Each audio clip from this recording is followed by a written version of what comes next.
Muito boa tarde e muito obrigada por virem a esta Sexta da Bicicultura. Para quem não sabe ainda, a Casa da Bicicultura é um centro de promoção e educação para a mobilidade em bicicleta, embora lide com vários aspectos da vida na cidade. E hoje o tema da Sexta da Bicicultura, que é um ciclo de eventos basicamente dedicados, como o nome indica, à cultura da bicicleta, é sobre grandes viagens em bicicleta. E temos aqui o Nuno, que chegou há poucas semanas, quase um mês, de uma viagem de quase 2 anos pelo continente americano. Então podemos ir picar o cérebro dele por todas as coisas que ele aprendeu e qual a história dele. E depois a seguir temos um documentário também sobre um outro viajante, um estrangeiro, que não está cá hoje, mas também é uma história interessante. E pronto, o Nuno vai começar por fazer assim uma apresentação, uma introdução à viagem dele, e depois a ideia é que vocês possam fazer as perguntas mais inusitadas que vos ocorrer, ok? Obrigada. Boa tarde a todos. Eu sou o Nuno, alguns de vocês conhecem por Fletis. Sou eu que fiz o Orbitando pelo Mundo, por viagem desde o Canadá até a Argentina, passando por todo o continente americano. Orbitando porque eu andava com uma órbita, mas assim que cheguei ao Canadá, saindo do avião, partir uma quadra da bicicleta e passou a ser uma de Vinci, que é um quadro canadiano. E como é que partiste o quadro? Foi no avião, chegou-me, não sei. Dá um bocadinho de informação sobre mim. Como sabe, tenho 21 anos, sou de Lisboa, estudei eletrotecnia. Foi mais ou menos também quando estava a estudar, comecei a andar de bicicleta para a faculdade em 2007. Sou vitalício desde pequenino. Eu lembro-me quando vi um documentário e a mensagem que ligou foi: se andássemos todos nos transportes públicos, diminuímos em muita poluição. E o que ficou na minha cabeça foi: então, porque é que não o fazemos? E desde aí que é uma coisa que me preocupa. E nunca tive carro, nunca senti necessidade de ter carro, e então a bicicleta foi um transporte natural. Como disse, desde 2007, para a faculdade, casa, movimentos pendulares, tudo. Depois comecei a fazer pequenas viagens de fim de semana, de Lisboa a Mafra, Lisboa a Alenquer, Lisboa a Santarém. Depois, durante as férias, fiz 3 vezes Lisboa Algarve, e comecei a explorar assim um bocado o país, e já estava sempre com o bichinho de fazer uma coisa internacional, uma coisa mais grande. E houve um ano, aquele rapaz que está ali, estava a fazer um estágio em Barcelona e lançou-me o desafio de fazer Barcelona-Lisboa de bicicleta, e fizemos pela Costa Sul, 2.000 km mais ou menos, 25 dias em 2014, e eu chegando cá, fiquei outra vez em Públios para fazer outra igual. No ano a seguir fui de Lisboa para Manchester, mais ou menos 2.700 km, 31 dias em 2015, e depois no ano a seguir, porque para ir a um festival de música, que é o Creamfields. Fui lá e em 2016 fiz outra também para ir a um festival de música em Split, na Croácia, de Barcelona até Split, para o festival, e depois porque a TAP não voava direto de Split para Lisboa, fui até Roma a apanhar um avião. 2.800 km, 30 dias mais ou menos em 2016. Depois, no final de 2016, eu trabalhava numa empresa de engenharia há 6 anos, e deram-nos a notícia que iam fechar a empresa. E embora fossem acertar contas, ou seja, utilização, tudo, iam fechar, e isso foi a oportunidade que eu estava à espera para fazer uma grande. E então decidi pegar. O meu contrato terminava 4 de abril de 2017, peguei, como estava em abril, que é o mais próximo do verão, para escolher o sítio onde queria ir, decidi escolher o continente americano porque falam inglês, espanhol e português no Brasil. Eu safo-me com as três, então seria mais fácil em termos de língua. E então escolhi, como estava próximo do verão do hemisfério norte, começando pelo hemisfério norte, ou seja, começando pelo Canadá. E então este foi mais ou menos o meu caminho. De Lisboa fui de avião até Vancouver, atravessei o Canadá de costa a costa, depois os Estados Unidos de costa a costa, e depois... Foi a Route 66? Não. Fiz a Route 66, sim, mas não fiz... Comecei em Springfield, Illinois. Aquilo começa em Chicago, não é? Chicago, sim. Só que se eu fizesse não dava a ver, porque eu estava... Para ir a Chicago tinha que subir. Sim. E eu estava em outubro, estava a chegar o inverno, e se eu fosse para Chicago ia apanhar muito frio, então cortei a meio e fui direto para o oeste.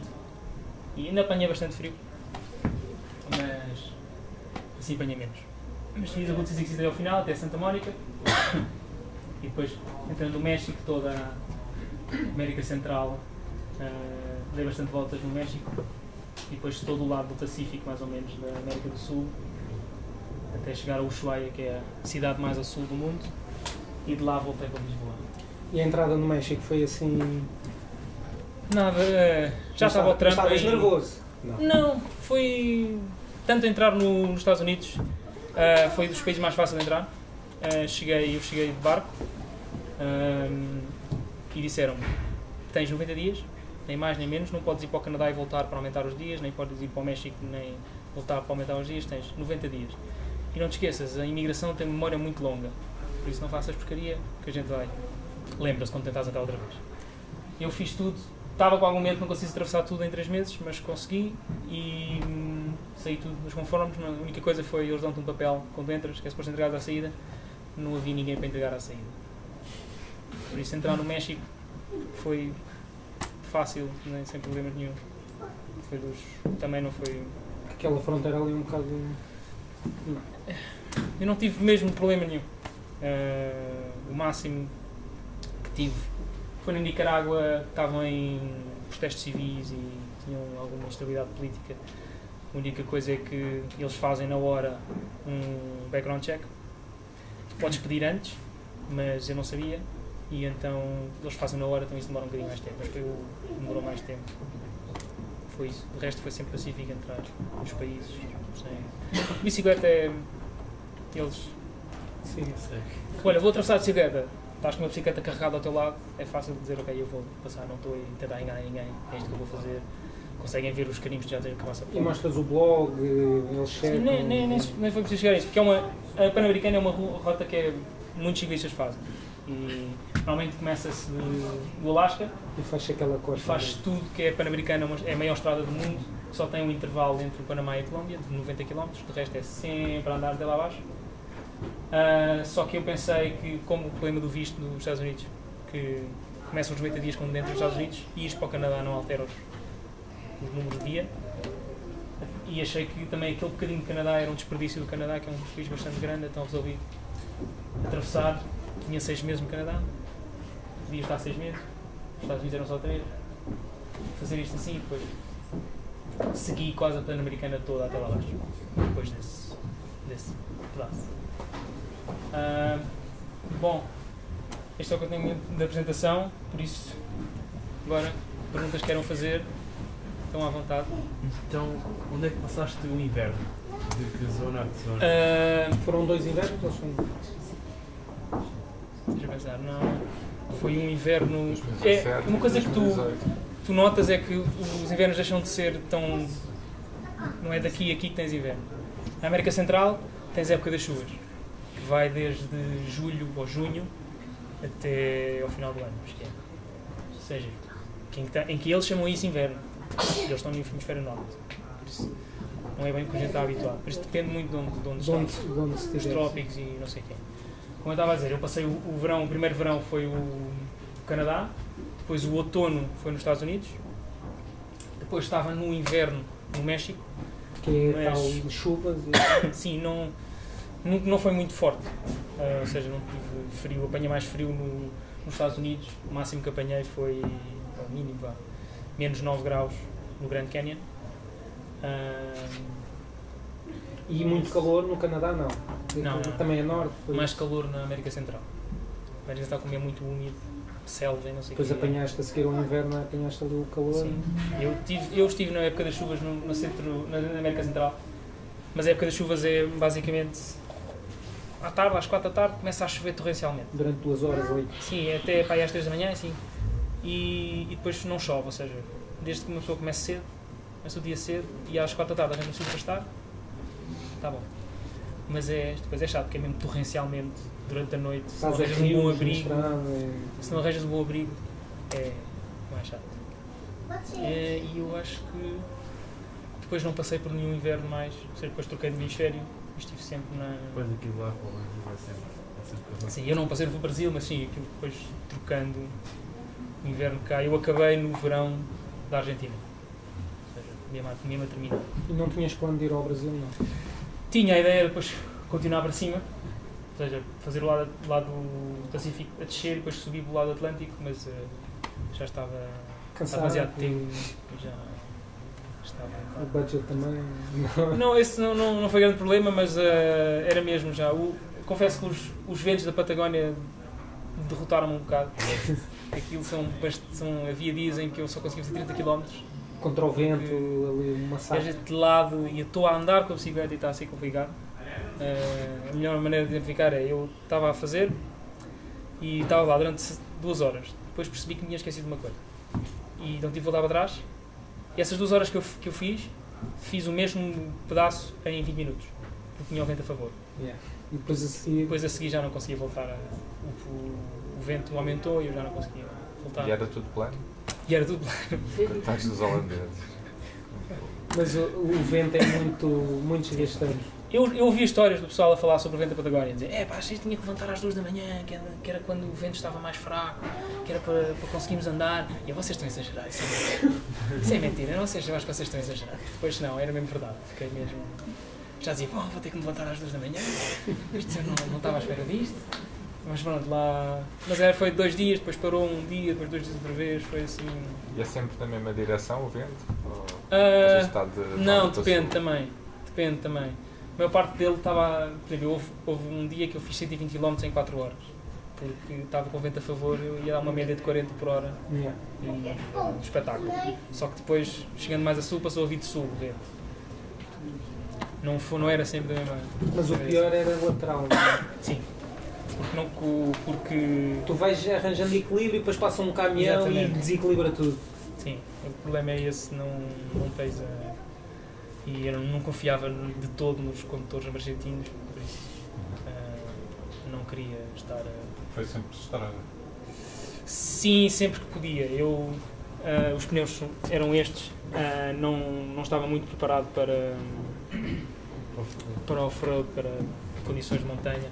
Alguns sítios que eram interessantes de visitar e que tinha que ser um bocadinho, tudo bem, mas foi quase tudo, tentar sempre fosse Alcatrão, mas foi quase tudo Alcatrão. Há algum sítio que gostavam de ter visitado e não fostes? Sim, por exemplo, na Patagónia falavam muito bem de El Chaltén, mas o problema foi que eu, quando estava na estrada de El Chaltén, choveu e eles, como é de terra, fecham a estrada quando chove. E eu não podia passar, então fui à volta para o outro lado e já não pude passar aí. Depois também o pedaço que eu gostava de ter feito, Paraguai, Uruguai, Brasil, também gostava de ter feito, mas já não deu tempo. Mas há sempre alguns sítios que não se pode fazer tudo, não dá tempo nem... Mas digo por causa dos pneus. Também Sim. ter que escolher Alcatrão. Sim. Estou a pensar se houve algum em específico que tenha sido... Porque houve alguns sítios em que fazia o caminho até Alcatrão, até uma cidade, e depois da cidade ia com outro autocarro ou à boleia visitar sítios em que a estrada era demasiado má para eu passar. Aconteceu na Guatemala, em Belize, sítios que fazia a estrada mas depois para esses sítios era muito complicado. Mas, ou seja, não sei se os pneus realmente impediram alguma coisa, pode sempre arranjar maneira de ir. A viagem foi mais de um ano e meio, não foi? Sim, 1 ano e 9 meses. 1 ano e 9 meses. O primeiro dia de viagem, a primeira vez que vais fazer uma viagem desse género, como é que te sentiste? Foi, como eu estava a dizer, porque foi um bocado sui generis, porque eu cheguei e tinha o quadro da bicicleta partida.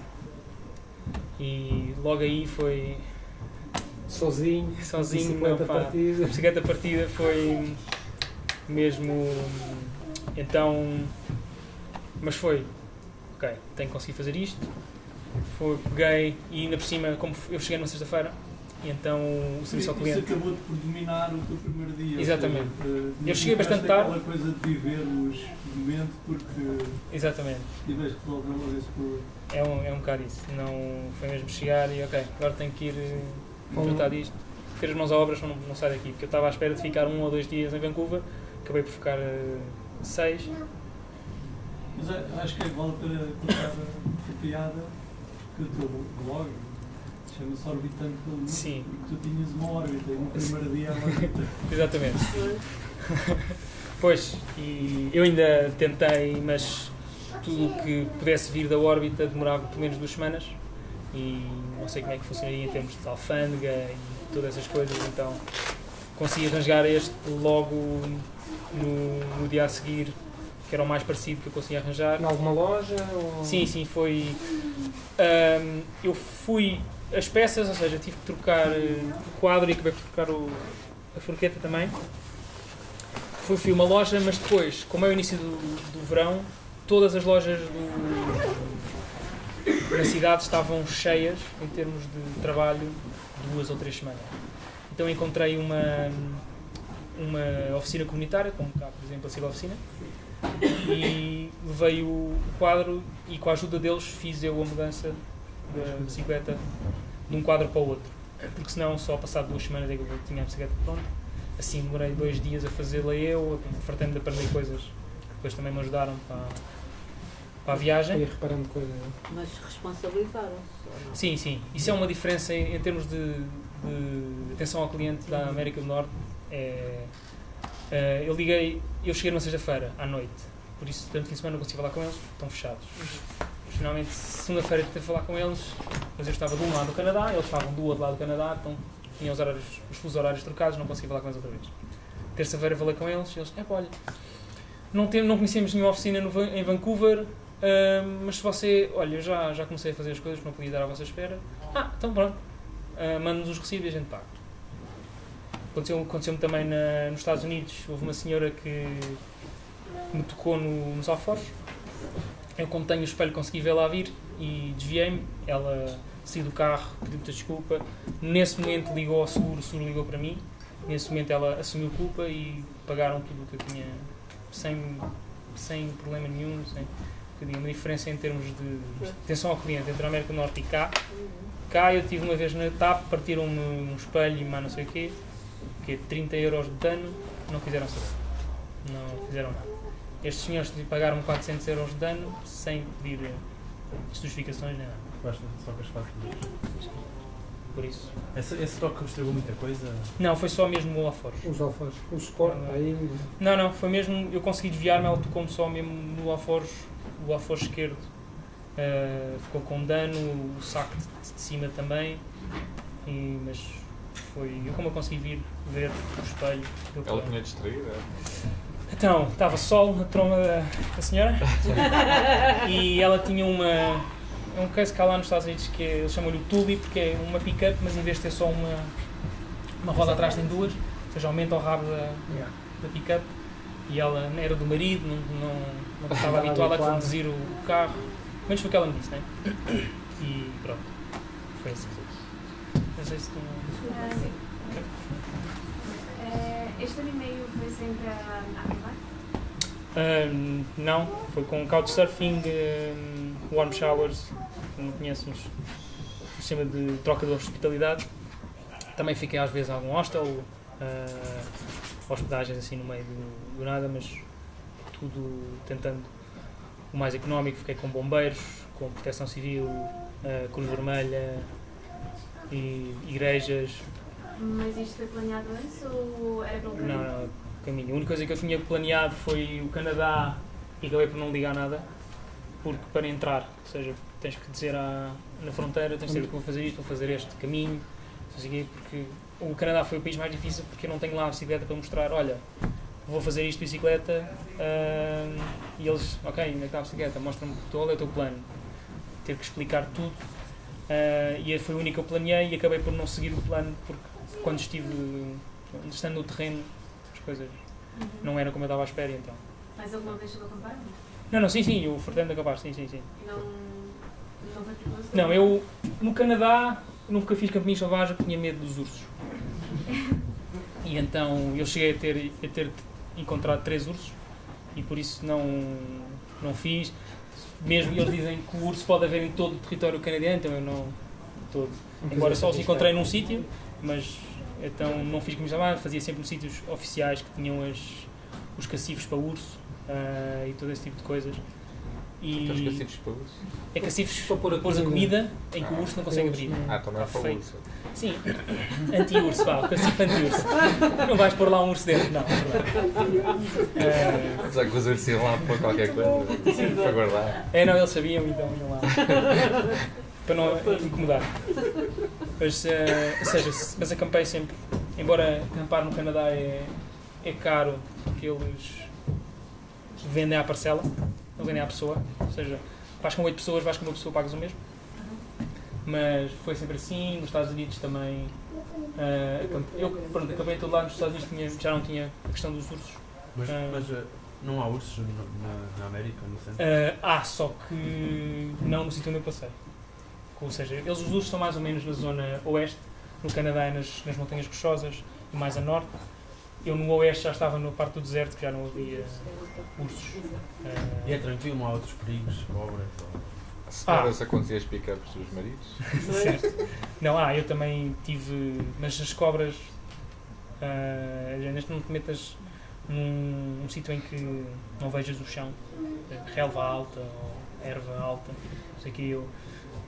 Tive encontros em Belize, por exemplo, estava a dormir na tenda, saio, vou à casa de banho, volto, e está uma cobra a sair debaixo da minha tenda. Foi para lá depois, enquanto eu estava a dormir, ou assim, conseguias ver, tinha a silhueta de um ratinho dentro da cobra e tudo. E depois vim a descobrir, falar com as pessoas de lá, que era a cobra mais venenosa da América Central. A pensar, tive sorte porque ela não me fez nada, ou tive azar porque ela foi-se meter debaixo da minha tenda. Mas, ou seja, eu estava num sítio de Alcatrão, num estrado, e vês o que é que tens à tua frente. Desde que tenhas algum cuidado, não. Mas sim, na América Central tens cobras e coisas assim. E fizeste muito warm showers? Sim. Acampaste muito? Deixa lá ver, eu diria 150 pessoas. Depois mais uns 30 couchsurfing. Depois vais pessoas que te encontram na rua e dão alojamento. Como digo, os bombeiros também, quase todo lado, deixam estar, nem que seja a acampar dentro do quartel, depois outro no chão, bombeiros, Cruz Vermelha, proteção civil, igrejas também. E às vezes era só eu chegar, por exemplo, vais a uma estação de polícia e perguntas, olha, aqui há algum sítio na aldeia onde eu possa pôr a tenda? E eles indicam-te, e falas com eles assim eles sabem que tu estás lá, que não estás com nenhuma intenção má, então consegues sempre encontrar um sítio. E na América eles são assim muito desconfiados, assim no interior, terras pequenas. Eu tenho um bocado essa ideia, mas... No interior o máximo que me aconteceu, e depois de falar com as pessoas percebi o que era, é que os sem-abrigos utilizam a bicicleta. E também cheios de malas, há completa acampamentos de sem-abrigo, tanto que eles começaram a ter que, nos parques nacionais, ter que limitar o número de dias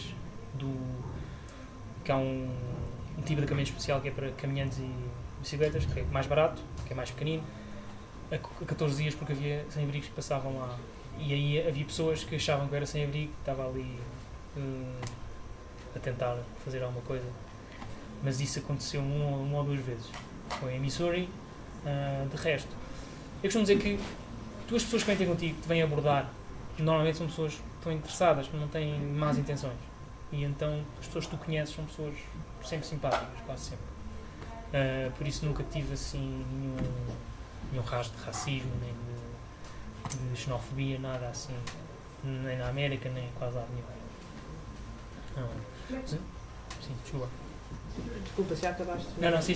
Não, ia perguntar como é que fizeste a preparação para esta viagem. Se foi uma coisa de ímpeto, se houve uma análise prévia daquilo do caminho que querias tomar, mais providências, se entretanto na viagem pensaste, deveria ter visto isto ainda antes de começar a viagem. Situações que possam servir de exemplo também para quem tenha uma ideia de como é que há de fazer uma preparação para ter o menor risco possível, se calhar a correr e que as coisas foram da melhor maneira. Sim. Em termos de preparação, como eu já tinha feito as outras viagens, em termos de logística, era uma coisa maior. Fiz a minha primeira vez um cartão de crédito, por exemplo, que não tinha, porque também podia acontecer qualquer coisa. Em termos de preparação, eu no início estava a pensar começar por baixo. A maior parte das coisas que eu tinha visto era para começar por baixo, pela América do Sul, tipo sítios para visitar e não sei o quê. Depois, quando de repente o meu contrato só acabava em abril, tive que trocar um bocadinho assim mais em cima, mas vendo as coisas, o plano que eu ia seguir no Canadá, eu cheguei no Canadá com os 150 anos do Canadá, e eles tinham que é The Great Trail, que é um caminho que passa todo o Canadá mais ou menos assim, e 150 anos, está aberto, está 96% completo quase, está tudo espetacular. Era mentira, não está completo, mas é para bicicleta mais moto de neve, mais caiaque, ou seja, não dá para fazer tudo em bicicleta.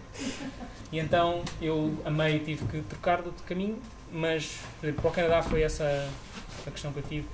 E um bocadinho a questão de chegar e a bicicleta estar partida, um bocado que mandou um bocado do plano fora, tinha que refazer tudo, em termos de tempo, eu acho que por muito que a gente prepare, vamos ter sempre que fazer muita coisa, improvisar. Mas eu acho que a melhor maneira de preparar é estar preparado para isso. É pensar, ok, isto é o meu plano, mas só na melhor das hipóteses é que isto vai correr como a gente quer. Em termos físicos, houve alguma preparação? Não mais... A continuidade? Não. Eu já fazia bastante. Eu fazia a minha vida toda de bicicleta. Não sei, ao todo num dia eu podia fazer 50 km. E sempre tentava sempre fazer mais coisas. Uma das coisas que eu fazia, por exemplo, eu tenho uma bicicleta de carga. Tentava levar pessoas, amigos, olha, precisas de levar ali, olha, leve-te lá, só para aumentar o peso. Mas em termos físicos foi as outras viagens eu já tinha mais ou menos a mesma média que fiz, em termos de quilómetros por dia, que era mais ou menos 100 por dia, então já estava mais ou menos preparado. Claro que depois fazendo isto durante mais tempo, mas uma pessoa pode sempre descansar. Não, em termos físicos, o que eu fazia já, que embora seja mais do que o normal uma pessoa que anda de bicicleta faça, não houve nada de especial para a viagem. E foste com a noção de quanto tempo é que terias para fazer esta viagem?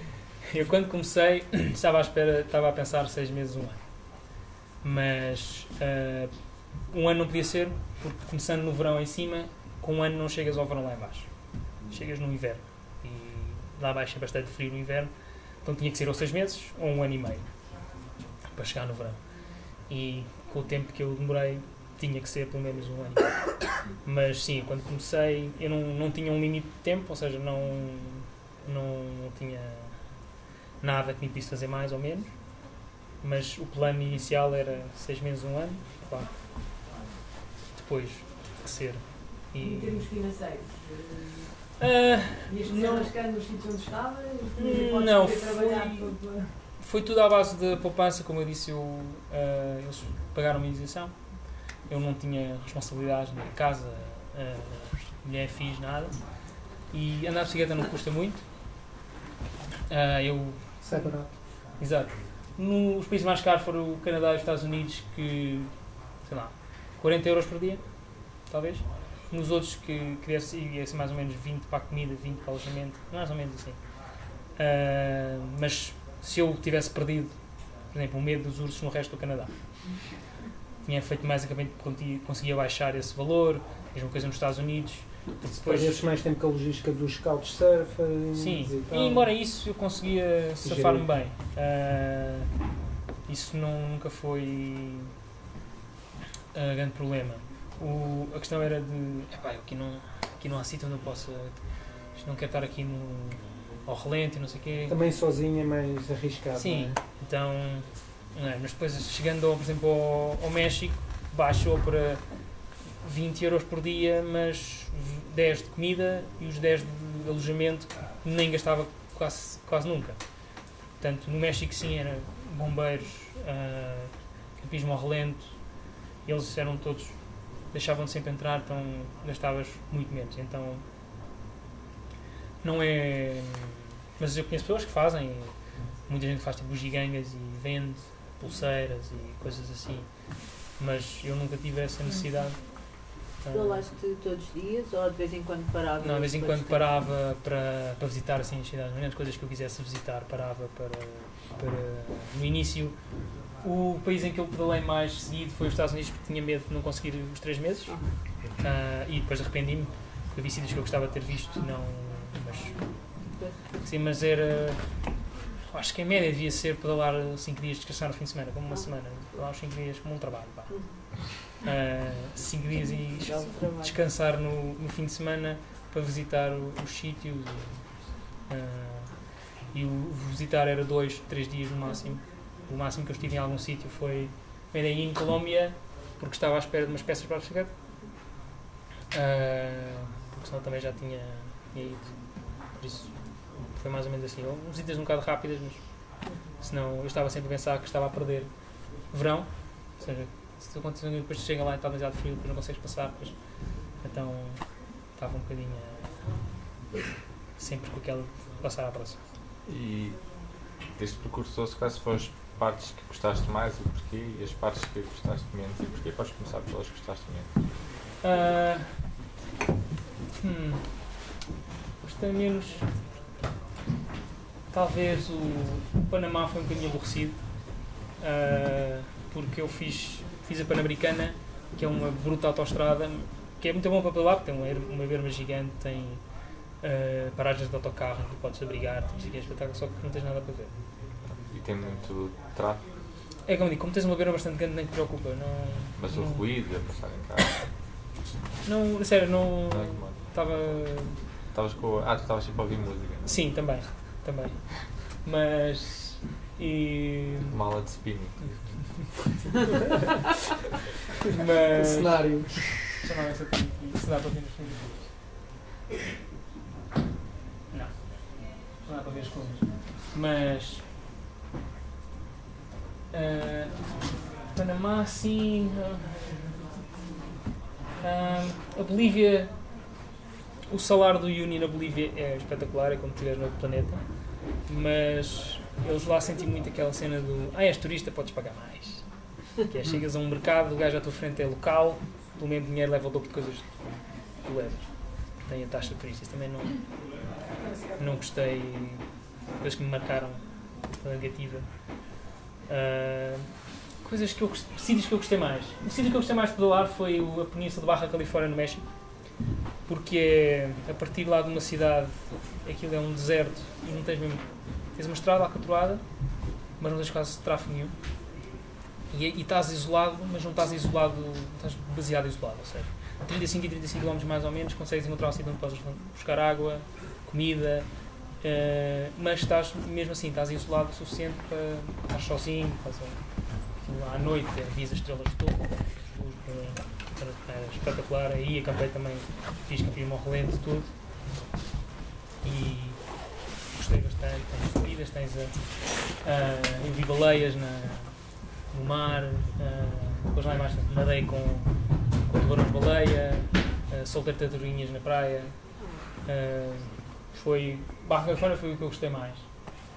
Mas todo o México é também, porque é bastante diverso, podes encontrar qualquer tipo de coisas que tu queiras encontrar, praia, montanhas, selva, tudo. E mais. Em um lugar sentiste insegurança ou ficar... Não. Mas é uma questão de sorte também. Mas a mim nunca passou nada assim de extraordinário.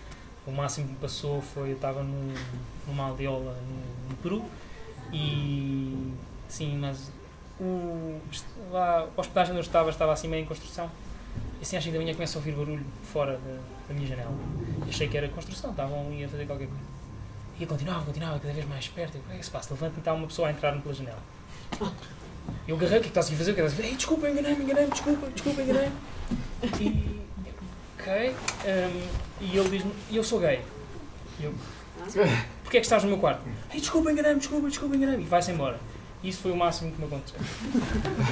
Falta saber se era para assaltar e o gay foi desculpa ou se era mesmo gay e queria festa. Pois, não sei. O problema é que era o senhor da hospedagem. Por isso que eu conhecia a mulher e os filhos. Por isso não sei. E então...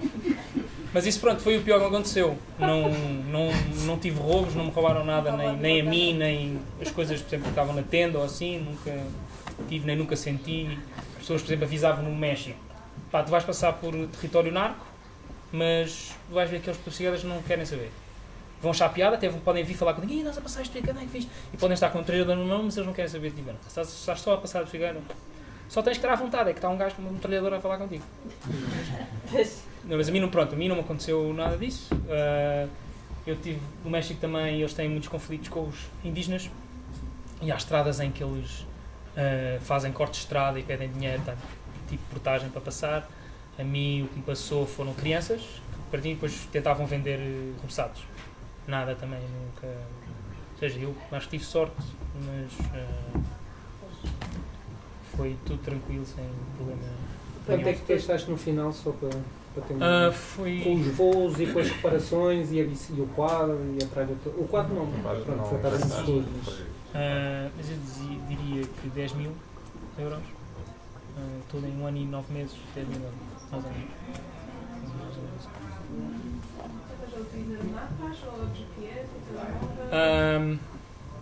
No Canadá usei um livro que se chama Canada by Bicycle. Eles também têm site, mas hackaram o site e ele não recuperou o site, por isso já não dá para ver. Mas é um livro, ele fez a viagem há 2013 ou 2010, assim. E surpreendentemente muitas das coisas que ele diz no livro estão ainda atualizadas.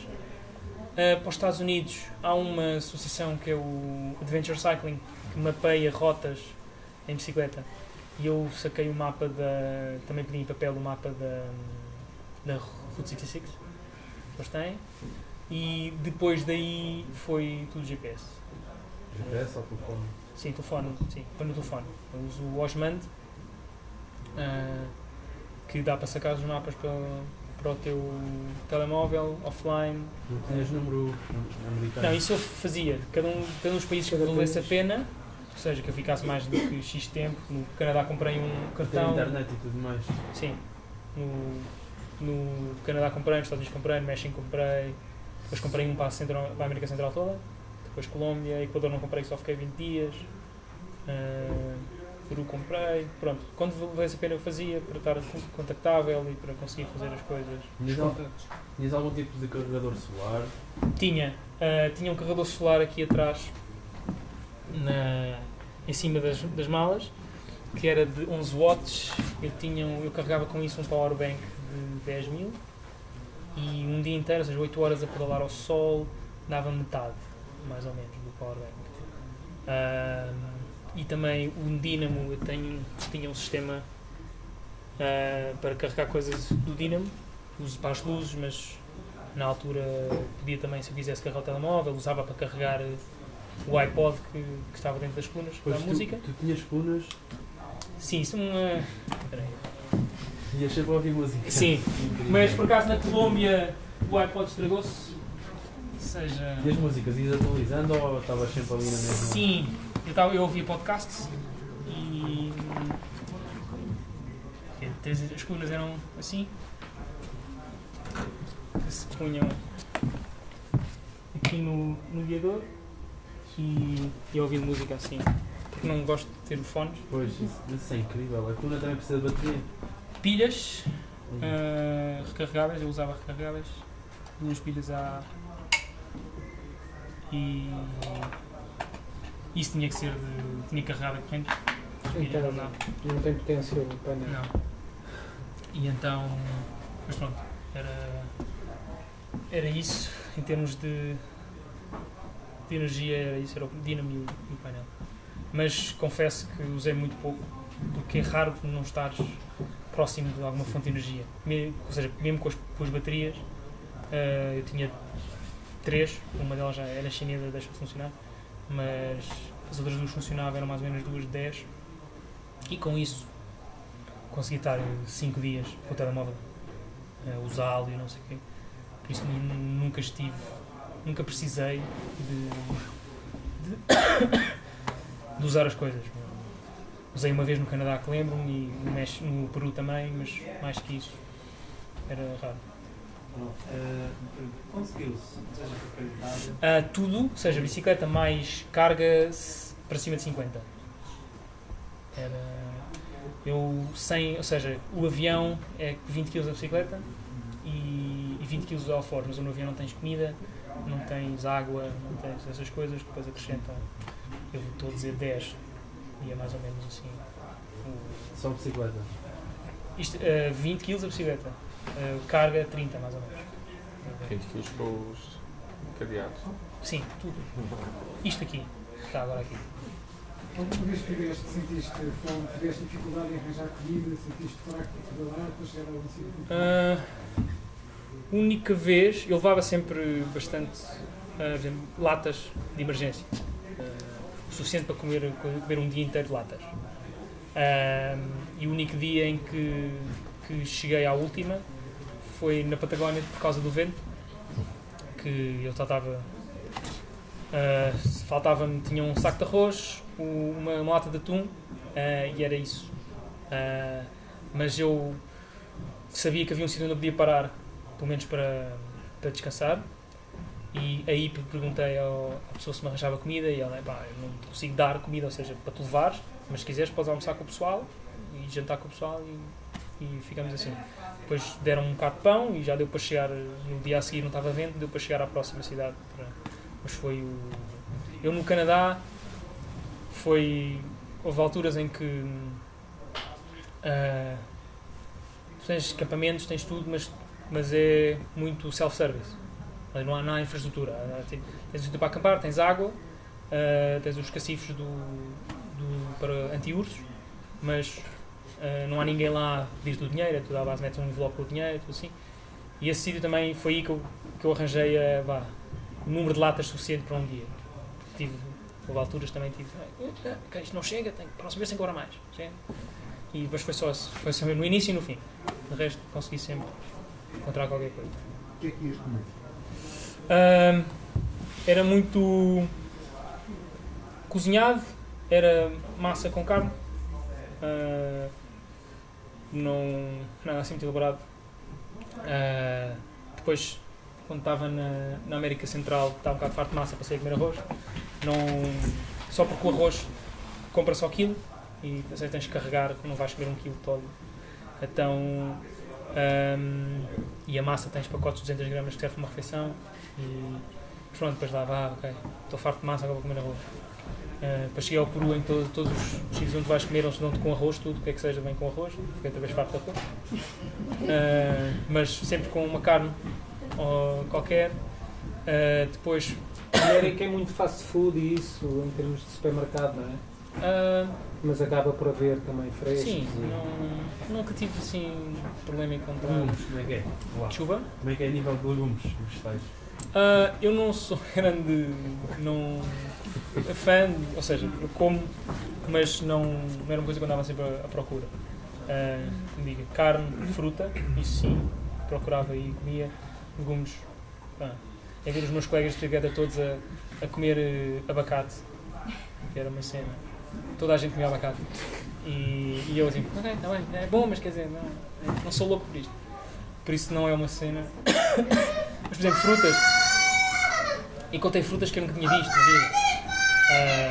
Que não conhecia e são boas, e bom, justifiquei conhecer. Mas em termos de.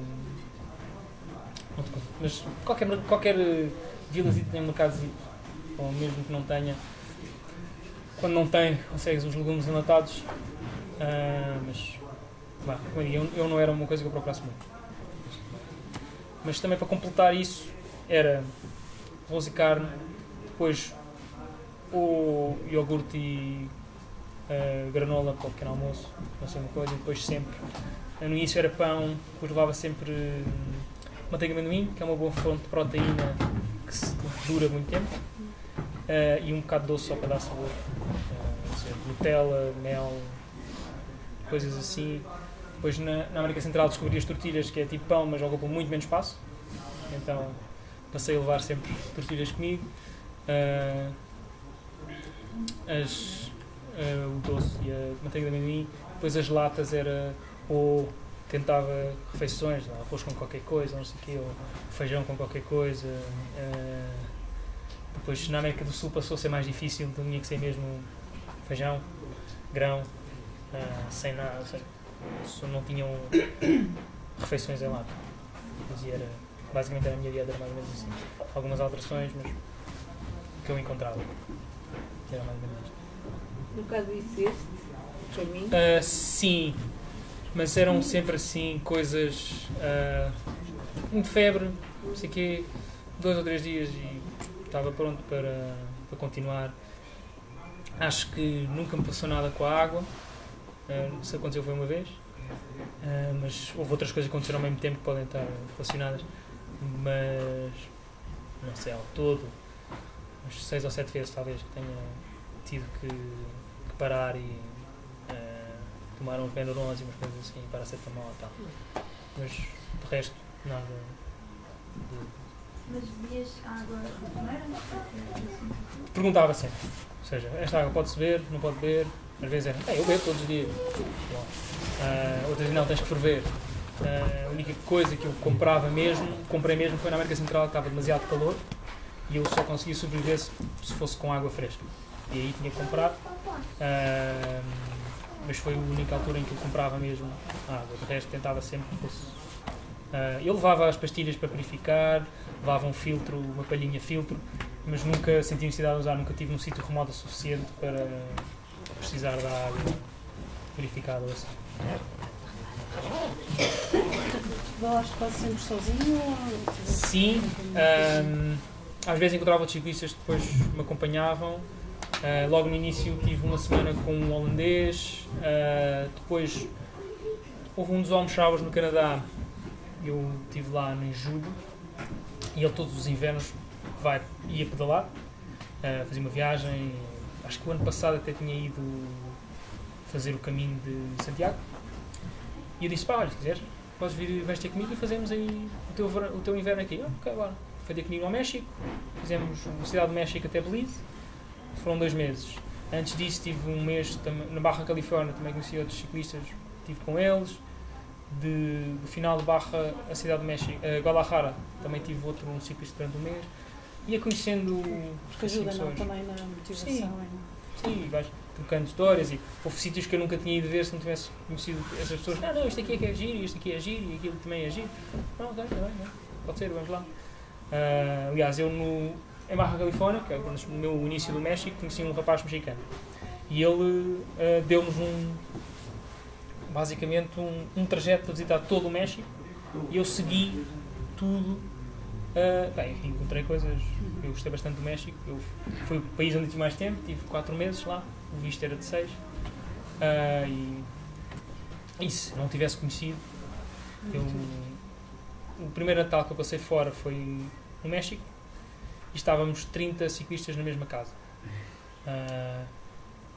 2 terços estavam a fazer o mesmo caminho que eu, seja do Alasca ou para cima ou para baixo, do Alasca à Argentina, para cima ou para baixo. Metade eram franceses, que é outra curiosidade, e com eles dava para trocar montes de ideias e ajudar tudo. Isso era tipo de casa? Era um warm shower também. Sim, imagina, tem o pátio dela tinha 6 tendas. Estavam lá 6 tendas. Estávamos 4 nos sofás da sala. Depois ela tinha 3 quartos. 2 quartos, um quarto para ela e para as filhas, depois os outros 2 quartos para o pessoal, e estavam assim espalhados pela... Estiveste na sede do Warm Showers ou não? Não. eu gosto bem das pessoas que dão a sua casa ao shower, mas o Warm Showers em si, as pessoas que mandam naquilo têm algum anticorpos com eles. Mas é gratuito? Ou... Sim, é gratuito. O Warm Showers é totalmente gratuito. Podes doar, se quiseres, mas é completamente gratuito. O Couchsurfing é gratuito as primeiras 10 vezes. Depois, se quiseres fazer mais pedidos, tens que pagar uma vez. Não sei. Agora, quer dizer, se tu eu usava mais pessoas... o Hospitality, claro. Ok. Se tu receberes pessoas, faz-te reset às coisas, mas...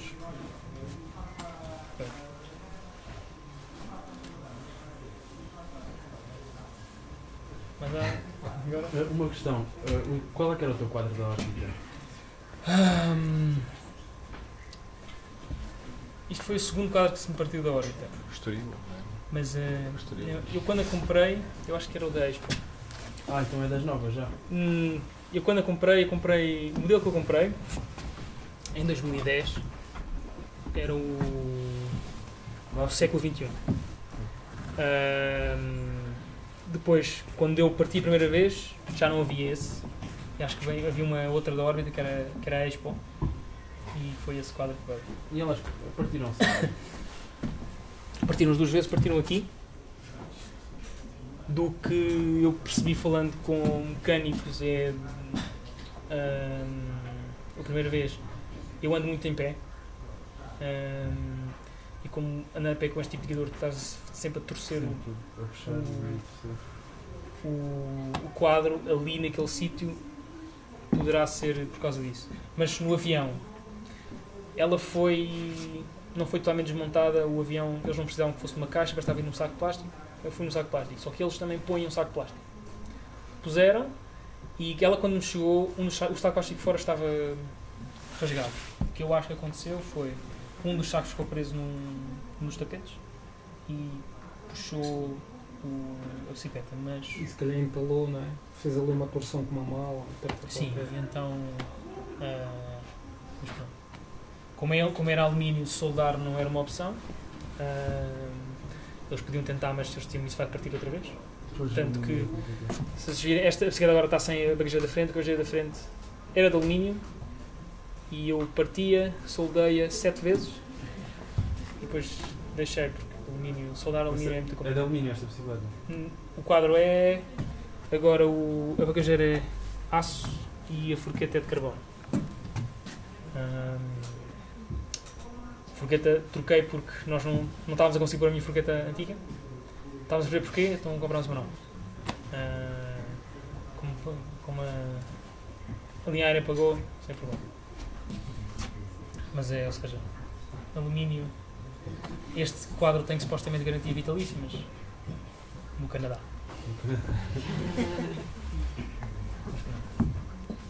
Em termos de rescaldo, a experiência em si, quais são as conclusões, desenvolvimento pessoal, projetos futuros, como se sentes?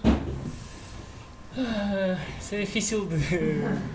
Achei há pouco tempo e fiquei surpreendido da velocidade em que me habituei à vida, seja antiga, seja caí nos mesmos hábitos que... mas sinto que, ou seja, estou diferente ao ponto de estar a falar com pessoas que eu conheci e sinto que já não, ou que eu mudei e elas ficaram a mesma, ou ao contrário. Em termos de planos futuros, eu agora pretendo, pelo menos, trabalhar um pouco, ganhar outra vez dinheiro. Mas eventualmente eu cheiro porque não vou. Agora não tenho essa vontade, neste momento não tenho essa vontade de As barrigas cheias, não é? Exato. E então não. Mas agora os planos que eu tenho em termos de viagens é fazer, por exemplo, coisas que dê para eu fazer num mês de férias. Coisas como fazer o resto do Alasca até lá acima, acabar a volta ao Canadá, também só me falta o último pedaço, fazer aquele bocado do Brasil que eu não fiz, Paraguai, Uruguai, Brasil, mas não tenho depois uma coisa maior logo. Agora não tenho vontade em termos de crescimento pessoal. Uma coisa que notei bastante é o desenrascanço. Agora, se me acontece qualquer coisa, já não... Arregaças logo as mangas. Exatamente, não ficas a... Ai, e agora? Não, é para pronto, vá, isto tem que resolver, senão não sai daqui. E isso, em qualquer situação, agora transpõe também. Estava também um bocadinho a falar sobre o facto de teres lidado com culturas diferentes, atravessado países. Mas se calhar já respondeste um bocadinho a isso. O teu comportamento está diferente, não é? Sim. Quer por ti ou pelos outros também mudaram, com certeza. Mas se calhar tens outro tipo de abordagem ou de formas de pensar e de estar, inconscientemente até. Sim, isso. Aprende-se muito também, com coisas que nunca tinha pensado que se vivesse ou que se fizesse, preconceitos que se tinha e que chego lá e é diferente e que uma pessoa tem que se adaptar. Como por exemplo no Canadá, as pessoas, a imagem que temos dos canadianos é que eles são todos muito simpáticos e que são todos muito educados e tudo isso. E eles são é muito difícil de conhecer, ou seja, de se aproximar das pessoas. Mas o Canadá ainda é uma nação muito xenófoba. Os indígenas, só nos anos 90 é que passaram a ser considerados cidadãos de normais, pessoas como as outras. Tanto que ainda está na Constituição de alguns estados do Canadá escrito que se escalpares um indígena recebes dinheiro por isso. É uma coisa que eu, quando ouvi isto, estava a ouvir um senhor, um indígena a falar, e eu estava a falar assim, estás a exagerar, de certeza. Estás a exagerar. Eu fui ver e é mesmo verdade. A ideia que eles têm é que o Canadá como país, como é depois da fundação do Estado, não tem poder para mudar a escrita da lei que está. Pronto, isso são coisas, eu não tinha ideia que a vida dos indígenas fosse tão difícil. Há lá muitos? Sim, há muitos, e o sítio onde há mais é como na América Central, que eu também não tinha essa noção, mas o Guatemala, para além do espanhol, tem mais 25 idiomas indígenas, por exemplo, que eu também não tinha noção, e eles sofrem muito, querem as terras deles, querem os resources deles, querem os recursos, e a vida de indígena. Há sítios no México que eu passei que eles não falavam espanhol. Falavam outra coisa qualquer, tinha que encontrar a única pessoa da aldeia que falasse espanhol para fazer alguma coisa. E essa luta também é um bocado... Eu não tinha noção eu ouço os indígenas nos Estados Unidos, se ouve-se falar, mas não tinha noção que houvesse tantos em todo o resto da América. Tanto que o presidente da Bolívia, o Evo Morales, é um exemplo para toda a gente indígena, porque é o primeiro indígena que chegou à presidência. E que é um bocado... Ou seja, mas os outros todos também são mestiços. São presidentes de um país que não é propriamente deles. Ou seja, eles vêm todos daqui, da Europa. Mas pronto, isso também bastante interessante em termos de cultura. Eu vi cerimónias indígenas no Equador,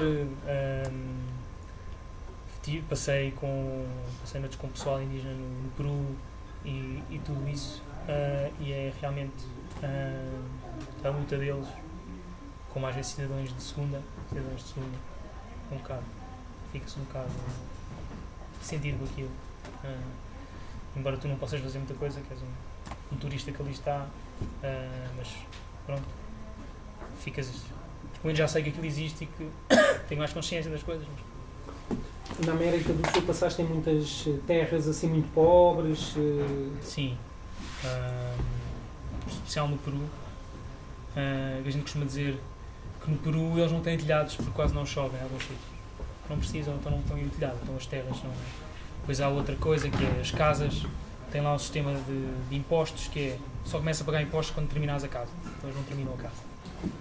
E todo esse tipo de coisas, essas manhas, e vês que casas que a parede, o teto, tudo é feito daquela chapa de alumínio, tudo assim.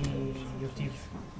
O Peru foi o que eu vi mais vezes, Bolívia também vejo muito, embora eu não tenha passado muito na Bolívia, mas no Peru tive ainda 2 meses e meio e lá no meio das montanhas e não sei o quê, vês e notas. Relativizamos muito a nossa vida, o que temos e o que há pessoas que têm. Isso é a velha história, tu vês lá que as pessoas com aquilo que têm estão a viver. Estão bem. E nós às vezes achamos que não conseguimos com tanto. Mas é tudo relativizante, não se pode fazer juízos. Tenho uma questão. Há bocado falaste que ias ouvir às vezes podcasts. E ouvias já alguns em específico? De música, ouvia, posso dizer, Global DJ Broadcast, Corsten's Countdown e Planet Perfecto. Não sei se conheces, mas é música.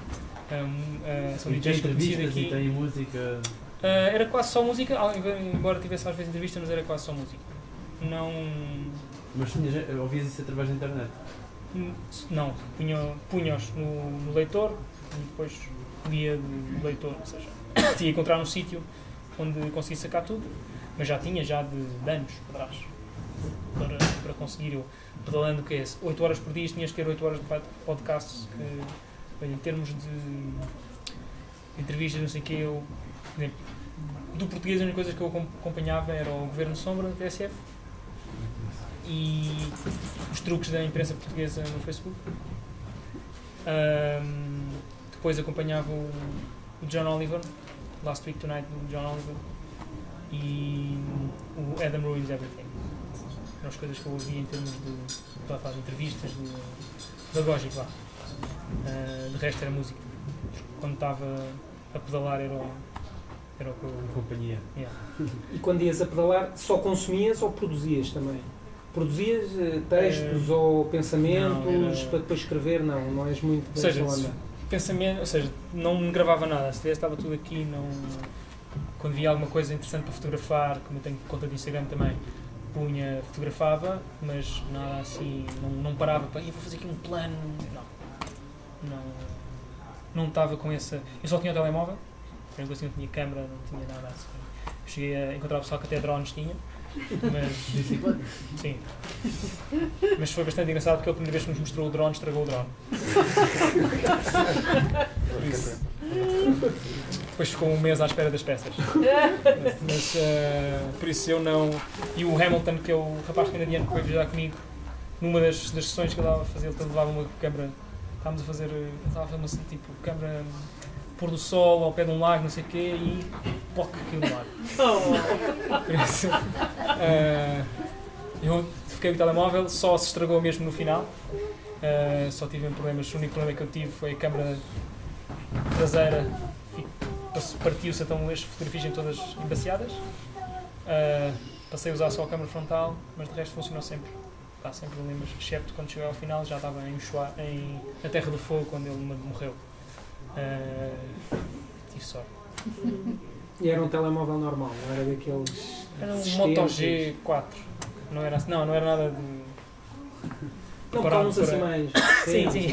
Tipo para caminhar, para andar na prova d'água, não era um smartphone normal. Porque é mesmo a questão da câmera, é mais peso, mais uma coisa que eles podem vir para roubar, todo esse tipo de coisas que não... Embora a mim não tenha roubado nada, mas quando a pessoa está a planear, pensa logo assim. Como é que funciona a questão do cartão de crédito? Em cada país podes levantar dinheiro? Sim, e aquilo a maior parte deles não tem... Eu usava quase sempre o cartão de débito, Usei Visa. Não, alguns países têm comissões, mas eu consigo levantar dinheiro em qualquer país. Para não pagar muita comissão e tentavas fazer um levantamento um bocadinho maior, para não andar sempre a levantar quantias pequenas. E eu às vezes procurava em todos os multibancos da cidade para ver qual é que pagava menos. Em todos os multibancos da cidade? Sim, cheguei a fazer. Da vila. Não, houve uma vez, onde é que foi? Não, mas fiz mesmo, mas depois percebi que haviam duas redes de multibanco. Ou seja, em muitos multibancos estavam numa rede, outros na outra, percebi qual era a rede que pagava menos e aí foi na Argentina. A Argentina, qualquer um deles pagas. A Argentina, como está em crise, está uma recessão, está uma crise económica muito grande, qualquer um deles pagas um valor de comissão. Mas essa dos passar, eu conheci pessoas que na fila para na mercearia no supermercado diziam: olha, quer que eu pague o seu, você dá-me dinheiro? Que assim não pagavam a comissão para sacar dinheiro. E ficavam com o dinheiro das pessoas, faziam esquemas assim. Eu nunca cheguei a experimentar isso, mas levantar dinheiro consegui em qualquer lado, tanto com o cartão de débito como com o cartão de crédito. Nunca tive problema. Não. Isso algum qualquer. Eu quase nunca usei o pessoal que está na fronteira, às vezes tu queres trocar dinheiro. Os câmbios, eles quase nunca usei porque eu desconfio sempre dele. E então, deixa lá qual é que é o câmbio. Isso, depois vou ver à net. Não. E nunca. Só algumas vezes, só para ter. Que eu tentava sempre arranjar. Ao início eu tentava arranjar moeda no país onde eu fosse, para onde eu fosse, um dia antes, ou alguns dias antes. Mas começou a não ser possível e às vezes só para ter um bocadinho de dinheiro, se fosse preciso, antes de ir ao multibanco, mas depois percebi que não havia problema nenhum. E o dólar também é aceitado em muitos sítios.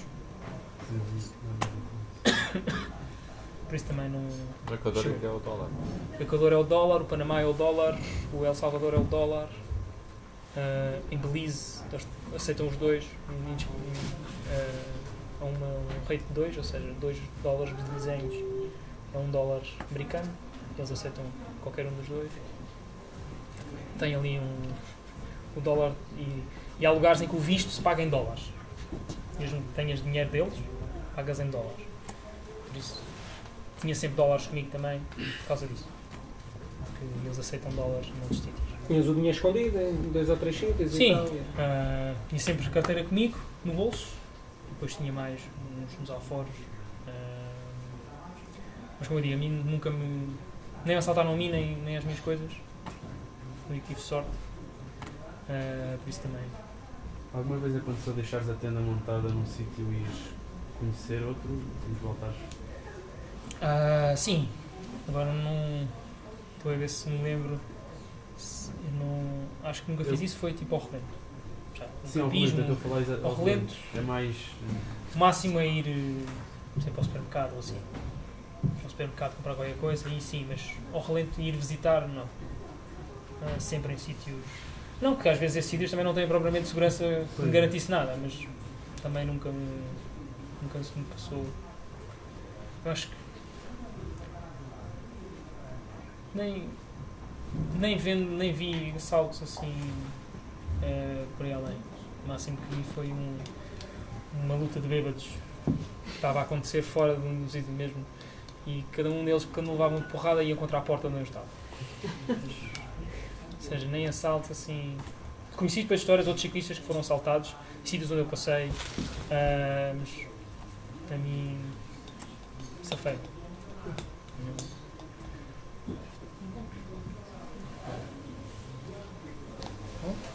Eram muito frequentes essas histórias? Diz? Eram muito frequentes essas histórias?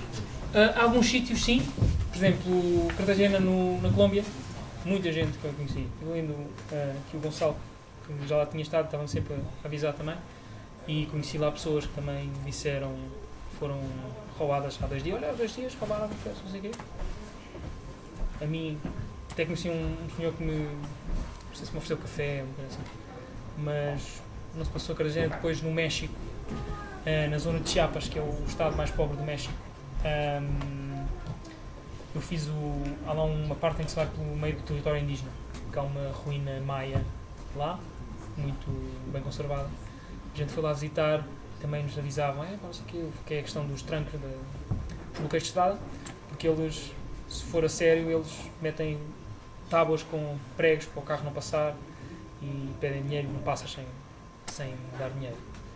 A mim, o máximo foi as crianças, mas depois uns amigos meus que fizeram o mesmo caminho que nós foram assaltados e, ou seja, mas é mais ou menos assim. Também na Costa Rica estávamos num hostel e de repente vem uma pessoa, roubaram umas coisas do carro. Entraram dentro do carro e partiram o vidro do carro e roubaram coisas. Vai só 20 histórias, mas é como se... Todos ciclistas? Este não era, o do carro não era, mas os ciclistas também se estavam. Mas é a velha história, de todos os ciclistas que passaram ali, recebemos uma ou duas histórias más. A gente não sabe quantos é que passaram ali que não aconteceu nada. A mim não aconteceu, conheci muito mais gente também não aconteceu nada, mas não és só fixo ou só conhece as histórias más. E cenas com animais? Estilo, vai sozinho, aparece aquele bando de 3 ou 4 cães completamente raivosos a ladrar atrás, um gajo todo roto a pedalar, a fugir. Então, os primeiros foram ursos. Eu tive 3 encontros com ursos. O primeiro estava a subir, foram todos no Canadá, na zona das Montanhas Rochosas. Estava no Canadá, estava a subir e há um gajo numa pick-up que se vira e diz: olha, estão ali 2 ursos a comer. Queres que eu te leve até lá assim? Eu olho, não vejo urso nenhum. Não, obrigado. Pronto. Ele base. Assim que ele base eu vejo os ursos. Eles estavam assim tranquilos a comer. Eu, bom, ok. Continua-se, ele volta com a pick-up e mete-se entre mim e os ursos. Subo até lá acima, o gajo vem, obrigado. Segunda vez vou a descer, assim, a uma velocidade e a beber-me é tipo arbusto. E eu sinto uma coisa grande, peluda a fugir. Olho. E o campamento onde eu ia ficar era ali ao pé, eles disseram ok. Tinham data de hoje. Vimos aqui um urso negro, por isso pessoal, tenham cuidado com a comida, tal, guardem tudo. Okay. O último foi o mais assustador, eu ia a descer e ele estava na mesma berma que eu. Está um tal Gonçalo. E estou aqui e estou, ok. Eu tinha um spray anti-ursos, que é basicamente um spray pimenta, mas específico para os ursos. E... Vegan, não, a ideia é que aquilo é atrativo para os ursos, ou seja, tu mandas contra eles, a ideia é mandares para o focinho para eles ficarem um bocado atordoados e depois eles ficam entretidos com aquilo. Okay. Ou seja, e então estava ali, eu a olhar e assim, ok, se eu paro vou ter que usar o spray, porque ele está ali. Então, continuo a pedalar, a olhar para o urso, e isto tudo só para... eram ursos negros, não eram ursos pardos, que são mais pequeninos e mais fáceis de assustar. Mais pequeninos, mas ainda são bem assim. E eu estou a andar, olho para ele e quando eu passo por ele, ele começa a correr atrás de mim. E eu faço como se fazia um cão. E ele para. Porque é comigo, eles são muito fáceis de assustar. Tanto que eu conheci um outro rapaz que eu conheci que era, está ali um urso. E ao travar, chiou os travões, ele só com o chiado dos travões assustou-se e vai-se embora. Por isso eles são muito fáceis. Esses, se encontras um e teres de fazer-te grande e não sei o quê para assustar. Enquanto que um pardo é meter-te. Mas eles têm a tendência de atacar, supostamente não deveriam ter, não é? Não, eles normalmente têm medo de nós, só se tu os surpreenderes a eles. Mas a ideia é que eles correm mais que tu, trepam mais que tu, nadam mais que tu, por isso. Por isso. Mas a correr se calhar apanham lá mesmo, isso é um bocado.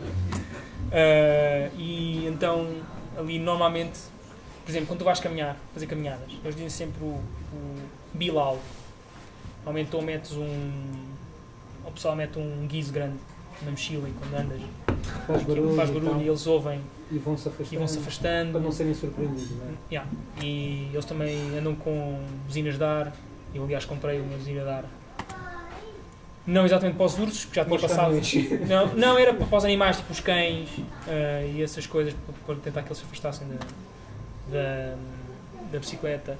Os cães foi uma constante, cães vadios a correr atrás de ti, só que claro é sempre, assim que paras, acabava sempre, parava, o que é que tu queres? E só me aconteceu no Equador, ou seja, já foi a primeira vez que fui mordido, mas nada, ou seja, nem fez sangue, foi a primeira vez que saí, o que é isto? Foi a primeira vez. Mas estavas a andar? Estava a andar, ele veio mesmo. Estavas a andar e ele veio mesmo, estava a subir, o Equador é bastante montanhoso, a zona que eu fiz. Por Por isso, apanhou-me e deu-me... custou os dentes. Mas destes anos todos de ciclismo que tu fazes, foi a primeira vez que foste mordido? Que eu fui mordido, sim. Eles vinham... Bem, eu gosto bastante de cães e coisa, só que... Não, siga até que não. Eu estou a dizer porque houve uma vez no Irão, também estava assim a andar lá num sítio assim muito isolado. Epá, e vem daqueles dois cães, mas mesmo com ar super raivosos, que tu não vais querer sequer parar para ver se aquilo é mesmo a sério ou não. E um deles agarra mesmo nos sacos por cima que eu tinha a proteger a tenda. Epá, e demos assim, tipo, só assim umas guinadas e o gajo largou e a seguir fugia. Não sei como é que, se eu tivesse ficado ali, o que é que tinha acontecido. A mim também já, agarrar os sacos também já tinha acontecido. Mas todos, pá, sem exceção, eu parava, saía da bicicleta e eles... Porque foi assim que comecei. Eu antes não fazia nada, e tal, queria um cão, até que me morderam. Parei, sempre parava, sempre, o que é que queres? Ele disse, tanto que às vezes eram ver os gajos a vir atrás de ti, saltavam e eu saía do carro e eles espetavam-se no mesmo de para tentar fugir. Eles é só ladram muito. É raro que a minha experiência que eu tive foi. Esse mordeu-me porque eu não estava à espera. Depois, mais animais. Tive também nos Estados Unidos cascaveiros. Estou a pedalar, está um bruto de ventania de frente, eu estou assim, a pedalar. E assim na ervinha sai assim a cabeça dela e a cala que se para o meio da estrada. Depois continuo. Era uma estrada que não havia muito trânsito, na Route 66. A maior parte da Route 66 é uma estrada secundária já. Ou seja, é uma autoestrada ao lado, por isso não há trânsito na Route 66 em si. E aconteceu isso, essa cascavel passada um bocado já estava outra vez a chegar-me à direita, outra vez a mesma coisa. Não sei se era a mesma. Tinhas alguma cuidação para as cobras? Elas levantam-se em altura? A ideia é elas levantam a cauda para te avisar e o focinho que é para se chegares demasiado perto. Mas é o suficiente para... mas não tinha nada em específico para proteger da cobra. Nada assim. E animais, acho que foi mais ou menos isso. E os condutores tratavam-te bem? Depende. Sabes que, olhando para todos os sítios onde eu estive, eu tive problemas com condutores em todo lado. Não houve um em que não houvesse. Mas aqueles em que eu tinha menos, eram aqueles em que eu tinha infraestrutura. Ou seja, quando eu tinha uma boa berma, quando tinha pouco trânsito. Ou seja, eu acho que idiotas vai haver em todo lado. Não, só tens é que fazer com que tens de estar preparado, uma posição defensiva e não ter medo de impor o teu lugar na estrada. Porque é como eu digo, idiotas encontrei em todo lado. Do cima a baixo, não houve nenhum país que falhasse. Pensando os que tenho mais recente, foi o último país onde eu estive, a Argentina, e não gostei de nada deles. Mas também quase nunca tive uma berma. Isso é sempre difícil, ou seja... Tu ias nas estradas grandes, ias alternativas? Dependia. Se tivesse uma boa berma, não te importavas muito, mas se fosse mais agressiva, só que às vezes ias para uma não tens outra opção. Por exemplo, a América Central, tens a Pan-Americana, que é a única estrada que é boa do início ao fim. Às vezes tem berma, outras vezes não tem berma. E Costa Rica, achei uma hipocrisia de graça, Costa Rica tem o lema deles, é pura vida. É tipo, somos todos guachil, não sei o quê. Exceto quando entram num carro. Vai da Chile, é? Tá bom. Mas pronto. E é o que eu digo, tendo uma infraestrutura, me senti bem. Eu no México andava nas autoestradas, estavam-se bem a cagar. E era sempre mais, como tinha berma, sentia mais seguro nessa autoestrada do que numa pequena que podia haver ultrapassagens e apertar contigo. O único drawback é que as cidades são mais isoladas. Às vezes não há uma cidade ao lado da autoestrada, tens que sair da autoestrada e ir um bocado. Mas por isso depende sempre do sítio. E ecopistas ou...